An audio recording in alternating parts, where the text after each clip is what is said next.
Yes, stultified I think would be, or like there's something about it that's like calcified.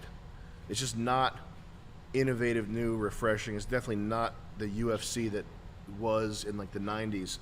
And game design, like anybody who's designing a game now, they have access. Everybody has access to these tools that make it so easy. Like you get Blender and Unreal, and you have Game Maker Studio and art resources and stuff. And it's like everything's been kind of made easy, but in doing so, everything is like now part of this this like system that you're plugged into, and you can tell when someone like reuses art assets, or when someone is designing. Like you can tell when someone's made a game based on a rule set that they heard in a YouTube video. And there's another thing. It's like in game design, there's also like this very specific and like careful respect for not necessarily authority, but for doing stuff a certain way. Like everybody I've told about our game idea has told me about being over ambitious and like scope creep, or there's a term that's like you're supposed to do small games and like iterate and like get one novel game mechanic, but there's a million. It's like a humble bundle. There's a million games where it's like, oh, in this one you can smash through walls going down instead of sideways. It's a downward platformer, or it's a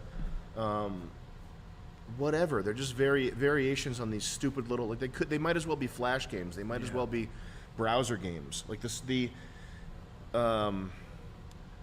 it's not a machine or a system. It's just that people are all plugged into this ecosystem, and the ecosystem, the thing that this ecosystem like arose around and therefore continues to spit out is ideas that are fast, easy to create, and have a fun, novel play mechanic, and therefore are worth like $4.99 to 200,000 people, and like one person can make it.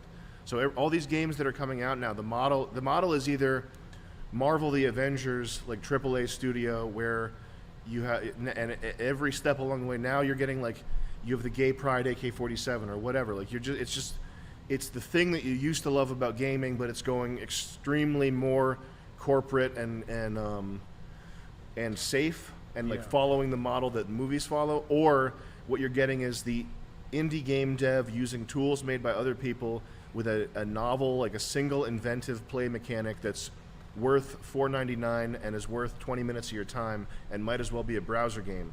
So like, I guess this is a long-winded answer, but what I would say is, if you're asking for advice on anything, I would say personally, unless you have a surefire moneymaker, and maybe you do, maybe you have an idea that would sell 200,000 copies to people for $2.99 or as part of a bundle or whatever, in which case do it, get the money, and then move on. But if that's not the case, then be passionate about something.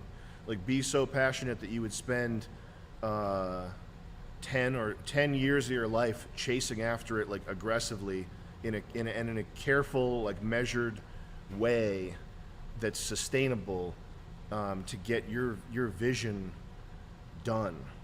You know what I mean?